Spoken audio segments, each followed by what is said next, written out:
Everything's falling apart.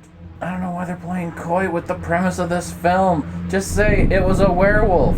You silly woman. Have you not noticed you're transforming into a werewolf?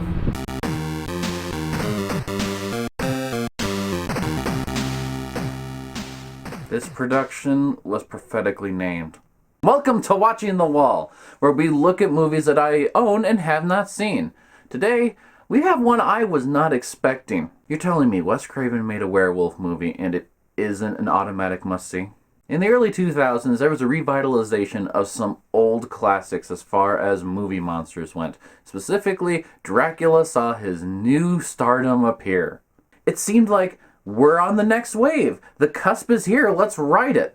That's when Dimension Films decided we're going to take a stab at another classic in this, The Wolfman. Since they had Wes Craven in their pocket, they decided we're going to put you onto this, taking him off of Pulse, which he was about ready to film 10 days later.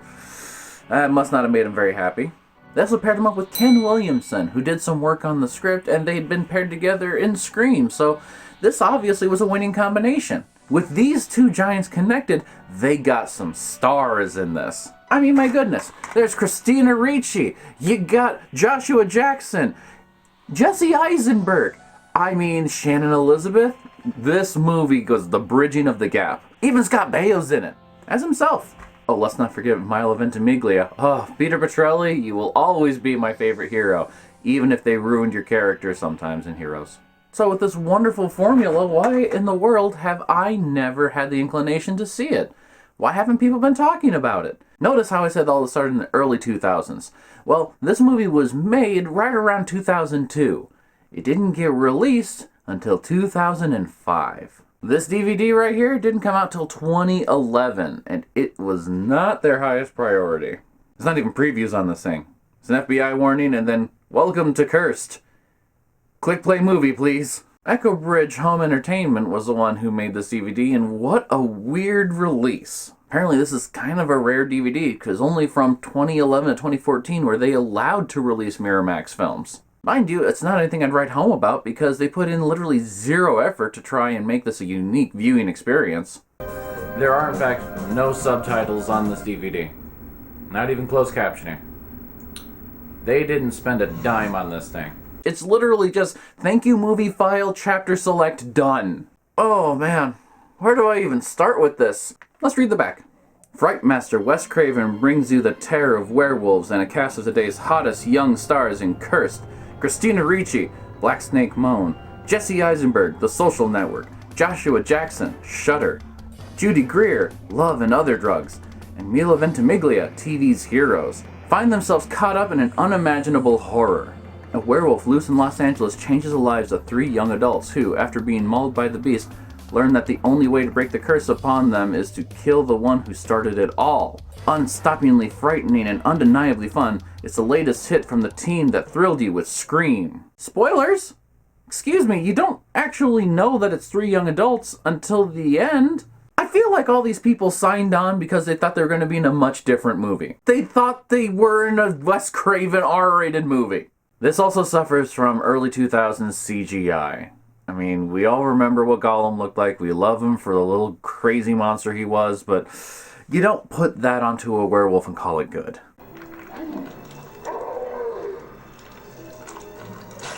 So what's the opposite of seamless? Because I feel like that's what we're watching. See, there was a practical version of the werewolf effects made by legendary special effects artist Rick Baker. But sometime in the post-production hell that was Cursed, the Cursed movie post-production hell, the studio heads thought, no, these practical effects aren't good enough. We're going to replace every single wolf transformation with CG. Every single one. You can put that stomach away, Jesse. I don't need to see that CG anymore. I'd rather watch the dog from Looney Tunes back in action again. Oh, before we get too much further, let's get into the plot of this. Ellie. Hi. There's one thing I didn't ever expect to see. It was Peter Bishop making out with Wednesday Addams. I'm not here for it. He's Jake Taylor, a man who designs clubs. Can I use your shelf? Yeah, sure. What is the theme of this party? Is it Halloween? Is it wax museums of famous people? Don't get me wrong, production design is really hard. It's just not the first thing I think of when it's like, oh, let's see what interesting job could we give the main love interest. It's got so many cool elements. That's the thing that really frustrates me. I love the soundtrack. I love the casting choices. Milo Ventimiglia as Bo the Bully, actually my favorite part of this film. Thing is, this movie is actually moving along at a good pace, and yet I feel like it's taking forever to get to these 40 minutes. It's like trying to make a meal out of cotton candy. I mean, there's not much substance here, and yet, it's enjoyable. So after visiting Jake down at Tinsel, the club that's going to open, Ellie, played by Christina Ricci, picks up Jimmy, Jesse Eisenberg. Jimmy, played by Jesse. I'm going to be tongue-tied all night. That's when they have a minor accident, which turns into a major accident. I'm coming. I'm trying to get to you. Christina Ricci, shorter than the average American citizen. Nick Offerman decides to interview these two. You didn't see it at all? It all happened so fast. It was dark. Well, I saw it. What is he doing A here? wolf, but bigger. It was like a monster wolf. Yeah, Jimmy, I have your statement already. Ellie and Jimmy get their wounds bandaged up, and off they go to their separate ways throughout most of the rest of the film. Look, I don't have the energy for this. I just want to throw it out there. This script doesn't try. Maybe at one point in time it was a lot better, but it getting hacked to pieces with rewrites and ADR is just blatant because there is no soul to the first 2/3 of this movie.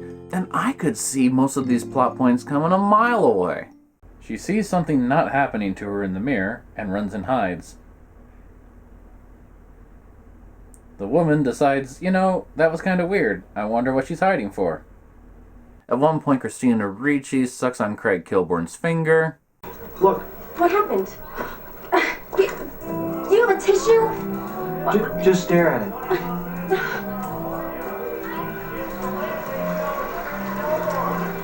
Hey, go! I don't know what that was about. Don't get me wrong. This movie could have been a lot worse if there had been no casting done. If the actors had not... Shut up!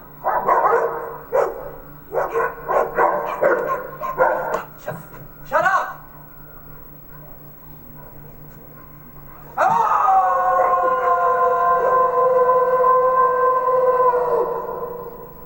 That was the weakest howl I've ever heard. I'm embarrassed. Let's go. I think that's a major problem I have with this. I want this movie to be great. And this movie is so okay it hurts. Because the focus is barely on the werewolf plot for about half the runtime. Instead, it's about Jake and Ellie and their relationship, which is burgeoning, and then starts to fray because it seems like there might be a love triangle thing that happened once upon a time.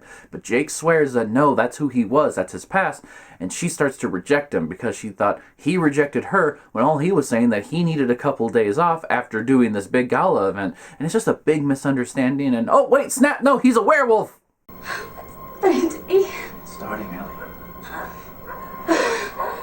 It's almost midnight. Oh no. No. This kid, Jake. Ellie, it's okay. This movie is 97 minutes long, and I swear I checked the time twice, about halfway through. You could cut the Judy Greer werewolf part out entirely, and this movie would have been much better. Any other description? Yeah, she's what, it's like 5'7". She's got a bony ass. And fat thighs. And bad skin. It's so campy, it's great. And that's the thing. There are moments in this movie that I stand behind. I just can't keep it in anymore. I had to tell you, you're the only other gay guy that I know. Oh, okay, stop. No, I'm not gay. I mean, not that there's anything wrong with this. This is hard for me, okay? Don't be like, look, trust me, bro, I'm not gay. I'm cursed. I know, sure feels like that, doesn't it? Not being able to tell anyone, talk to anyone about it. No, I'm cursed by the mark of the beast. For the era this was made in, that's a very nuanced character. But for those little peaks that are there, there's a slog of valley to get through. And it just starts to drag so bad getting to Act 3.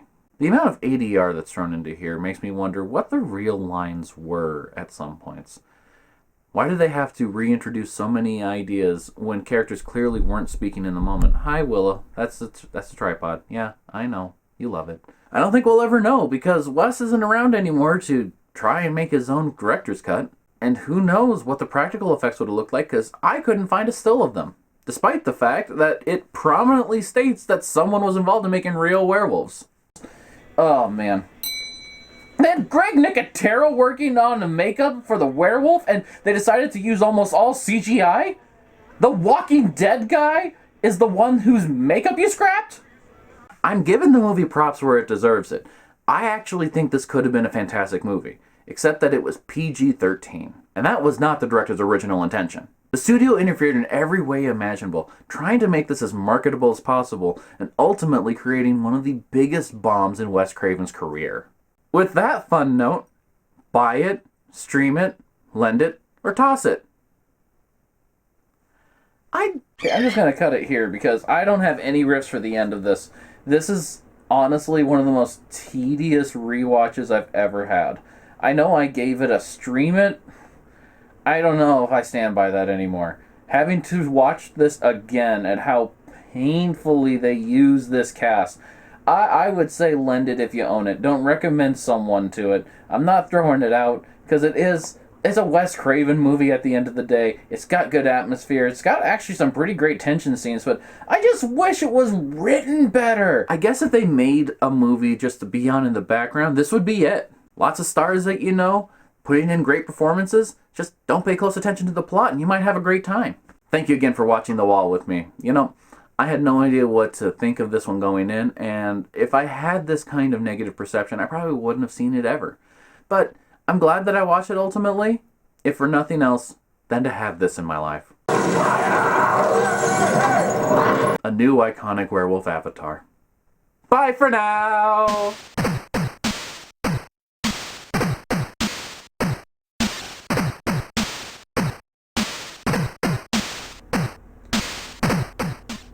Man, I wish I'd cut my finger that day. Sorry! Dang it! Ugh.